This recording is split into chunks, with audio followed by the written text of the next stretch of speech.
I said, I know you're a rich ass nigga, but if you need anything, you know I got you. You know, I appreciate it. You know the thought that count, you hear me? Yeah, hell yeah. I know how that shit be, bro. It don't matter, bro. We ain't never moved off money. Except for that first time. Once it was that, it was that. Once it was like then, it was everything was history. Yeah. You know, I feel bad for you saying, I came up here like, shit, where you from? What you got going? I live too, you hear me? Man, what? What you just heard is Durk's first jail phone call, and it's got people talking. This ain't your average phone chat. He's plotting to eliminate his ops, and things are getting wild. Here's how he's planning to pull it off. So what in the world happened with Durk? Well, he was arrested not too long ago, and this is how and why it went down. So as you know, Durk just got hit with some serious charges that have the whole industry talking. He was arrested in South Florida on October 25th, 2024 by U.S. Marshals, and the charges are hella heavy. We're talking conspiracy to commit murder for hire, using interstate facilities to carry out a hit, and even possessing firearms tied to a violent crime. If all this pans out, Durk could be facing life in prison. So why was he arrested? Well, it all ties back to a tragic shooting that went down in Los Angeles back in August 2022. Lil Pab was taken out in a gas station shooting that was actually meant for Quando himself. Why? Well, it seems to be a revenge hit connected to the 2020 murder of King Von, a close friend of Durk's. Word is, Durk had a bounty on Rondo's head for his alleged role in Von's death. The feds believe Durk's crew, OTF, took matters into their own hands. They raised money, traveled from Chicago to LA, and set up the hit. But things went sideways when they mistakenly took out Pab thinking he was Quando Rondo. Surveillance footage caught the whole thing, with multiple shots fired. You can bet that footage will be played during Durkio's trial. But anyway, there's more to the story. The feds also have the texts that Durk and his associates exchanged, and they suggest that the OTF boys went quite far to cover their tracks, especially when it came to planning and traveling for the attack.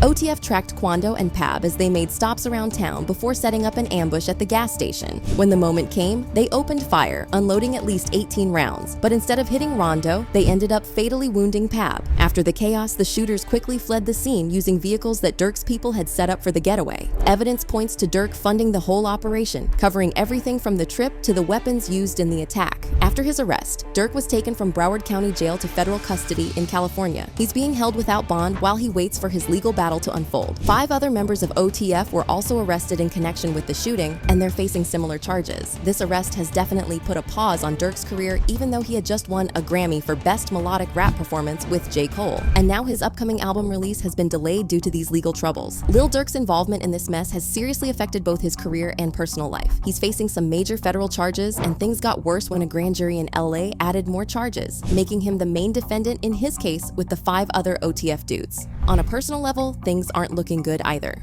After his arrest, he lost an honorary key to the village of Broadview, Illinois, showing that the public's turning on him. When it comes to his career, things aren't much better. His recent legal issues have led to delays and potential cancellations of upcoming music projects and performances. Even though he just won a Grammy, the future of his music career is uncertain. The allegations have seriously hurt his public image, and that could mean fans and collaborators will start backing off. The media's all over his case too, which is only going to make things worse as more people scrutinize his past and connections. But the reason why this Durk's career and future are looking grim basically boil down to the fact that Von lost his life back in 2020. On the night of November 6th, 2020, Von tragically lost his life outside the Monaco Hookah Lounge in Atlanta. Earlier that evening, King Von and his crew were partying at the Opium nightclub in Atlanta. After they left the club, they headed to the Monaco Hookah Lounge around 3:20 a.m., where things took a serious turn. When Von and his people pulled up, they ran into Quando Rondo and his clique. What started as a conversation quickly turned into a heated argument in the parking lot. Things escalated fast, and punches started flying. In the middle of the fight, Lil Tim from Rondo's group pulled out a gun, and the situation exploded into fire. This chaos happened even though there were off-duty police officers working security at the lounge. Those officers tried to step in and break things up, firing their own weapons, though it's unclear if they hit anyone during the madness. Von was shot multiple times in the exchange and was rushed to Grady Memorial Hospital in a private vehicle. Sadly, he didn't make it and passed away shortly after arriving. In total, 6 people were shot and 3 of them died, including Von. After the fleeing of Lou, I didn't get caught directly for the fleeing of Lou. I ended up making it back home The police arrested 22-year-old Timothy Leaks, aka Lil Tim, and charged him with felony murder in connection to Von's death. Tim was also injured during the shooting and was hospitalized for a gunshot wound. The Georgia Bureau of Investigation stepped in to look into both the shooting and the officer-involved actions. Initial reports confirmed that the rumors about Von being killed by police gunfire were false. He was shot during the initial gun battle between the two groups. Von was just 26, and he had been making waves in the rap scene with projects like Welcome to O-Block, known for his raw storytelling. After his passing, tributes flooded in from fans and fellow artists, all mourning the loss of a talent that was just getting started.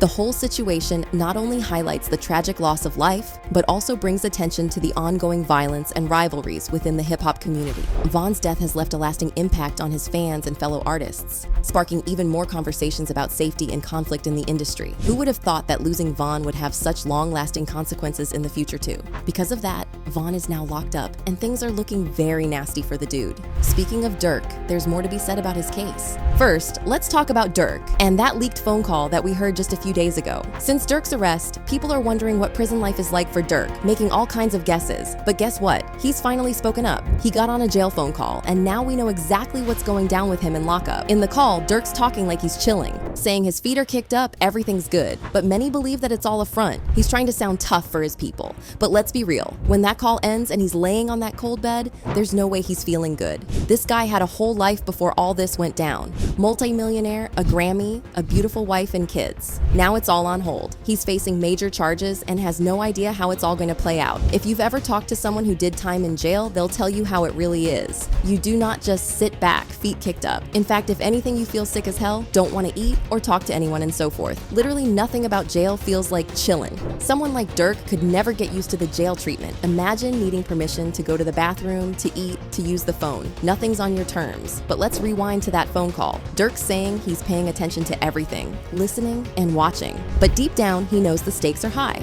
Someone's snitching, and Durk probably has an idea who it is. The feds are closing in, and the evidence is stacking up against him. They've got him on gun charges, M for hire, and more. Durk's gotta be wondering who the hell was the one co-appearing this whole time. And here's the thing, once you're in the feds' sights, it's over. You can't trust anyone around you. When the feds come for you, they don't offer deals to big names like Durk. They just want to flip everyone around him to make sure they get a conviction. I mean, think about it. Durk's facing life, maybe even the death penalty. He's not getting any sweet deals. The people around him, the ones he trusted, once they're facing years behind bars, they'll start singing, pointing the finger to save themselves. Durk's gotta be regretting his choices now. If he'd just kept his distance from the street life after Von's death, maybe he wouldn't be in this mess. He should have let his people handle things without getting involved. But nah, he kept it real, shouted out his sliders, and now look where he is, fighting for his freedom while his crew's looking out for themselves. And let's talk about OTF for a minute. Durk's got a top-tier lawyer, but his crew's sitting there with no legal help at all. That's a bad look. OTF members like DD and Vonnie don't have anyone on their side, and that's just feeding the narrative that Durk's looking out for number one. You can bet that some of his crew might start thinking about the fact that Durk has the dream team, and they're still stuck with nothing. Yet another reason why the list of snitches in the OTF ranks might grow even larger. The feds sure have their ways of getting whatever the hell they need. In the end, a lot of people don't see a way in which Durk would be walking out free anytime soon. Let's call it as it is. He's fighting serious charges, and his chances aren't looking great. It's sad, but that's the reality when you're deep in the streets, making enemies and trusting the wrong people. Another aspect of this case that involves OTF is the fact that someone definitely snitched here. It's virtually impossible that the feds got all this crazy info without someone telling. The possibility of someone from Durk's circle snitching seems almost inevitable at this point. Here's just a few reasons why most people agree that to be the case here. First off, nobody is doubting that the feds gathered a whole bunch of evidence as a result of hard work. Let's face it, if anyone has the resources to pull out all kinds of crazy receipts, it's them. However, there's also some info that was revealed in the indictment that makes you wonder just how the hell they could know stuff like that. They provided key information about the conspiracy and how it all went down. In court documents, there are text messages between Durk and his associates that hint at efforts to cover up their identities during travel arrangements. For example, there's a message where Durk told Vonnie not to book flights under names connected to him, which could point to someone leaking information about these communications to the authorities. Prosecutors also claim that the travel arrangements for the conspirators were paid for with OTF-related finances, which raises the possibility that someone familiar with these transactions might have shared those details with investigators. The indictment notes flights being booked from Chicago to Los Angeles, and it seems like Durk's financial records were examined as part of the investigation. The whole situation escalated after surveillance footage captured the shooting at a gas station, which gave investigators crucial evidence. Law enforcement being able to track the movements of those involved suggests that they may have gotten some tips or inside information to help piece things together. After Durk and his associates were arrested, it's possible that some discussions took place about potential plea deals or cooperation with authorities in exchange for lighter sentences. This could lead to even more details being shared about Durk's role in the plot. U.S. Attorney Martin Estrada made a statement about the case, calling the crimes cold-blooded and emphasizing that prosecutors have strong evidence against Durk and his associates. This could mean they have testimonies or information from someone inside the group. If someone within OTF did cooperate with law enforcement, it could lead to serious trust issues within the crew, potentially breaking up relationships and alliances. It could also mean worse legal consequences for others in the group, depending on what information was shared. For Durk, if an informant's evidence is used against him, it could mess with his defense strategy and make the charges even more serious. Right now, all fingers point at OTF Jam. OTF Jam did 12 years for attempted murder back, I guess around 2010. He got out in 2022, right around the same time of the Quando situation. And he allegedly had been wearing a wire for the last 2 years. At the end of the day, while no one has confirmed Jam actually smithing in this case, there are plenty of signs suggesting someone within Durk's circle could have provided law enforcement with key information about the plot. This whole situation highlights the loyalty and betrayal themes that often come into play in criminal cases, especially within the hip-hop world. There is no denying the fact that Durk is in some serious trouble, with everything on the line. The legal battles he's facing are intense, and nobody knows exactly where this is headed for him. Whether he can clear his name, or if the evidence stacks up against him, the future is uncertain. What's clear, though, is that this situation isn't just about one person. It's shaking up the whole OTF crew and leaving questions about loyalty, trust, and survival in the game. All we can do now is wait and see what unfolds. Do you believe Durk can beat these charges, or is this just the beginning of a much bigger storm? Drop your thoughts in the comments, and don't forget to check out our next video for more updates.